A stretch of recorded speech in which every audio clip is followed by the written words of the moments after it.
көңілсіз деген. Мен ол торғайдан бүгін неге көңілсіз деп сұраған едім. Ол мен жаурап отырмын, күн суық екен, достарым әлі келген жоқ деп. Мен сөйтіп ол торғайды мектепке, сыныпқа алып бердім. Ол жаурап отыр екен. Торғаймен достасамыз ба балалар? Достассақ, олай болатын болса, сол торғайға көмектесіп жіберейік. Ал балалар, кітабымызды ашамыз. 125-ші беттегі заттың санын білдіретін сөздер қанша аң деген тақырыпты ашамыз. Кім оқып жібереді? Ал Айша, орнымызда тұрамыз, қол жүгіртіп отырамыз балалар. Ормандағы анда түгінген жарыс өткізді. Жарысқа қатысқандардың екеуі басқасы түлкі, екеуінің басқасы кірпі, екеуінің басқасы қоян. Жарысқа қанша аң қатысты? Жарысқа қанша аң қатысты? Болды. Жарысқа қанша аң қатысты балалар? Кім айтады? 3. Дұрыс. Қандай екен? Мәтінде қандай аң қатысты? Орнымызда тұрамыз. Түлкі, қоян, кірпі. Дұрыс. Өте тамаша, жарайды, жақсы оқыдың. Балалар, ормандағы аңдар не өткізді? Жарыс өткізді.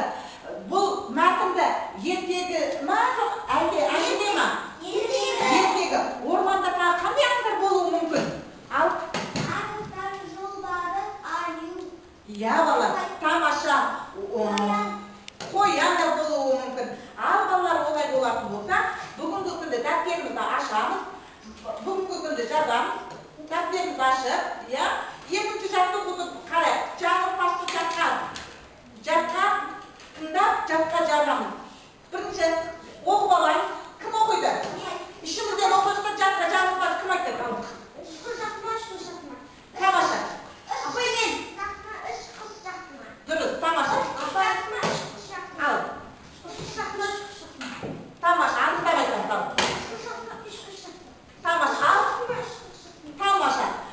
Балалар бұл жаңылтпаш екен, тез жылдамдықпен айтып берді. Осы жаңылтпаштың ішінде заттың танын білдіретін сөз бар ма?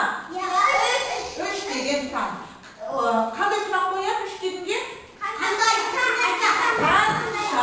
Қандай емес, қанша қояды екен. Ал балалар, осы нені жаңылтпашты жатқа жазамыз. Жазу үлгімізді сақтап, әдемелеп жазамыз. Жаздық па? Ал балалар, жазып болса, орнымыздан тұрып, серпіп сәтін жасап жіберек.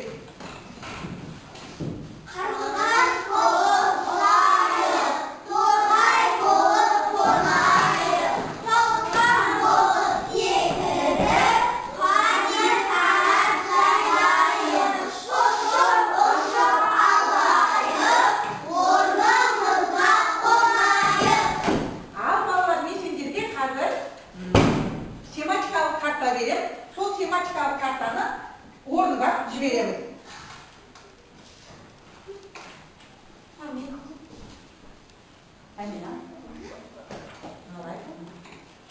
Ал тез орнына жіберейік.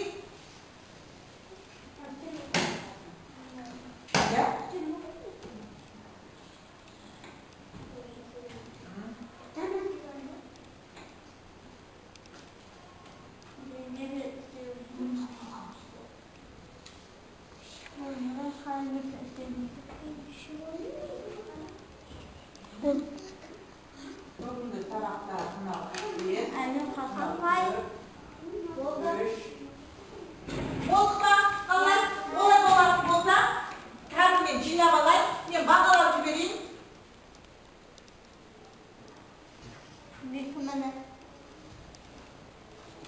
Ал балалар, тамаша, жинап алайын. Ал балалар, осымен бүгін торғай туралы не білдік?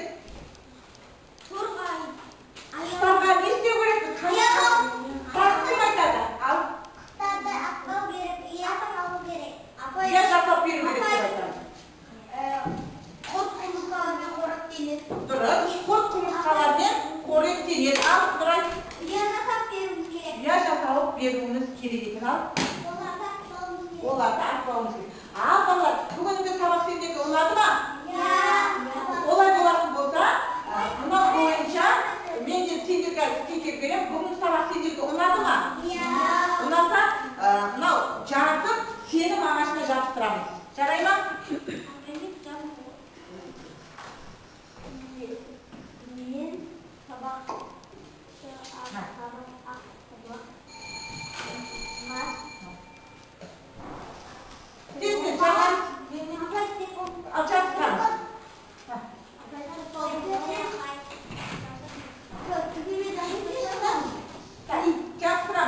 Сенің ағашына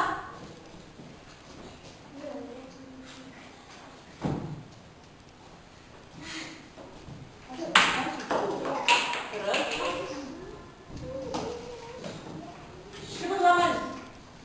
Ал балалар, тыныштықты сақтаймыз. Балалар не болды?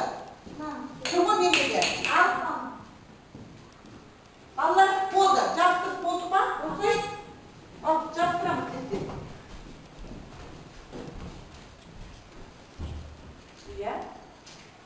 Бүгінгі сабақ сендерге ұнады ма? Торғай туралы білдік па? Ал балалар, енді сендер үйге барған кезде торғайды сипаттап келеміз. Торғай неге ұқсайды? Қай жерде ұшады? Қай жерден көріп? Сол туралы мағлұматты терең біліп келеміз екенбіз. Бүгінгі сабақ бітті. Сау болыңдар.